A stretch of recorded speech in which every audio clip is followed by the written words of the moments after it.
Hey, it's Josh from JoshLM Finance. Today we are going to tackle a question that honestly trips up almost everyone when they're starting out in crypto. Which exchange should you actually use? We're going to cut through all the noise and give you a really practical breakdown so you can make the right choice for you. Because let's be real, the second you do that, you get hit with this absolute wall of options, right? Coinbase, Binance, Kraken, Gemini, Crypto.com, Robinhood, and every single one claims to be the best. It's just overwhelming. So let's filter that out. So before we can even start comparing them, let's get super clear on what a crypto exchange actually is. At its very core, it's just a digital marketplace. Think of it as the bridge that connects your regular money, US dollars, to the world of crypto, like Bitcoin or Ethereum. It's where you go to buy your first crypto, and it's where you'd go to sell it back into dollars later on.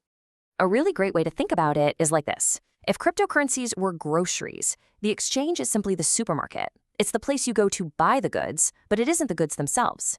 And here in the United States, these supermarkets are heavily regulated, which is a big reason why not every exchange is available in every single state. So, with all these exchanges throwing dozens of features at you, what should you, as a beginner, actually focus on? I'm telling you, it's not 20 things. It's just 5. Let's make a simple checklist so we can ignore all that noise. Okay, number 1, ease of use. If an app is a confusing mess, you're just not going to use it. Simple as that. Number 2, fees. And I'm not just talking about the advertised ones, but those sneaky hidden costs that can really eat into your investment. 3 is security. This one is absolutely non-negotiable. 4th, asset selection. Now, you don't need 500 different coins on day 1, but you do want some good options. And finally, number 5, and this is the one so many people forget, is it even available in your state? Because that could be an instant deal breaker. All right, we've got our checklist. Now let's put the biggest names in the US to the test and see how they stack up for a total beginner. We have to start with the most obvious one, right? Coinbase. For literally millions of people, this is their very first on-ramp into the crypto world, and there's a good reason for that. And right here, the trade-off becomes crystal clear. Coinbase gets top marks, excellent, for ease of use and availability. The app is incredibly clean, and buying your first bit of crypto is super simple. But the flip side is the fees. They are noticeably higher than average. You're basically paying a premium for that simplicity. So here's the bottom line. If your number one priority above all else is the easiest, smoothest, most foolproof way to get started, Coinbase is probably your answer. All right, next up is Binance.us, which kind of represents a totally different philosophy. It's the US regulated part of that global crypto giant, and it's really built for a slightly different kind of user. And this slide really nails the fundamental choice you have to make. Coinbase puts simplicity first, and you pay for it. Binance US puts lower fees first, but that comes with a bit of a steeper learning curve. And, this is critical, it's not available in several major states like New York and Texas. The verdict here is pretty straightforward. If it's available where you live and you're willing to trade just a little bit of simplicity to save money on fees over the long run, it's a very solid option. Okay, let's move on to an exchange that doesn't really scream for your attention with massive ad campaigns, and that's actually one of its biggest strengths. Let's talk about Kraken.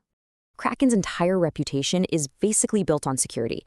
They're one of the few exchanges that regularly publishes something called a proof of reserves, which is their way of proving they actually have the assets they say they do. It's a huge deal. Their fees are reasonable, and the platform is really designed to grow with you, from simple buys all the way to more advanced stuff. The main downside, you guessed it, state availability. It's a no-go in New York.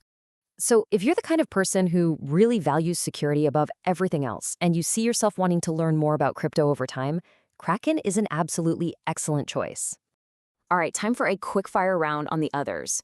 Gemini is all about regulation and safety, so it's a good pick if you're cautious, but just watch out for the higher fees on their simple interface.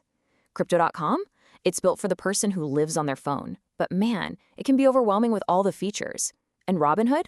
Look, it's fine for some casual exposure if you're already there for stocks, but that limited coin selection makes it a tough sell for anyone getting serious. Okay, we have covered a lot. So let's bring it all together and answer the main question. Based on your personal priorities, which one should you actually pick? Let's make this super simple. If you are a complete beginner and you just want the easiest possible experience, no headaches, start with Coinbase. If you're more focused on security and you want a platform that can grow with you as you learn more, you should be looking at Kraken or Gemini. And if your main goal is just the lowest possible fees and, big if, it's available where you live, then Binance US is your answer. And please, please remember this crucial point. An exchange is a great place to start, but it's not a great place to stay forever. Leaving your crypto on an exchange is fine at first, but it's kind of like leaving your cash sitting on the checkout counter at the supermarket. Long term, you really want to learn how to move it into your own wallet, where you have full control. That's a topic for another day, but it's so important to keep in mind. And of course, please remember, this explainer is for educational purposes only. It is not financial advice. My goal here is to explain how these platforms work so that you can make a more informed decision for yourself. So I'm curious, which path are you choosing? Drop a comment below and let me know which exchange you're currently using, or maybe which one you're leaning towards after this breakdown. And hey, if this explainer helped clear things up for you, do me a favor and hit that like button. It really helps the channel out. We are focused on building a growing library of clear, step-by-step money explainers you can always come back to. So if you haven't already, subscribe to JoshLM Finance. And please, share this with a friend who needs this breakdown. Thanks for watching.